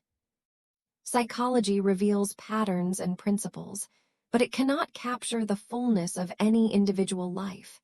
You are more than the sum of psychological processes, more than a collection of traits and experiences. You are a living mystery, consciousness contemplating itself, the universe aware of itself. As sleep approaches now, let go of trying to understand everything. Embrace the mystery. You don't need to solve the puzzle of who you are tonight. Simply be here, breathing, present, alive. Feel gratitude for consciousness, for the capacity to experience this moment, for the journey of being human with all its complexity and wonder. Let your body relax completely. Release any remaining tension in your muscles. Allow your breathing to find its own natural rhythm, slow and easy. Your mind is becoming quiet, thoughts drifting further apart, consciousness dimming like a sunset fading to darkness. There's nothing more you need to do, nothing to figure out, nowhere else to be. This moment is enough. You are enough. Simply rest in this awareness as sleep gently embraces you. Your brain will continue its work through the night, consolidating memories, processing emotions, restoring your body and mind. Trust this process. Surrender to it. Sleep is not an absence but a presence, a different mode of being, equally important and sacred. Let go now. Release your grip on waking consciousness. Allow yourself to drift on the gentle current that carries you towards sleep, toward dreams, toward restoration. Feel yourself sinking deeper with each breath, floating peacefully in the vast ocean of consciousness. The questions we've explored tonight, about memory and emotion, about thinking and deciding, about connection and meaning, these questions continue. They're part of the endless human quest to understand ourselves. But right now, there's no need for answers, only acceptance, only rest. You are part of something larger than yourself, the human family, the community of conscious beings who have wondered about these same mysteries across millennia. You're not alone in your questions, your struggles, your yearning for meaning. We all share this journey. And now, as we reach the end of this exploration, as sleep draws near, let yourself dissolve into rest. Your day is complete. Tomorrow waits with new experiences, new opportunities, new moments of consciousness to savor. But tomorrow is far away.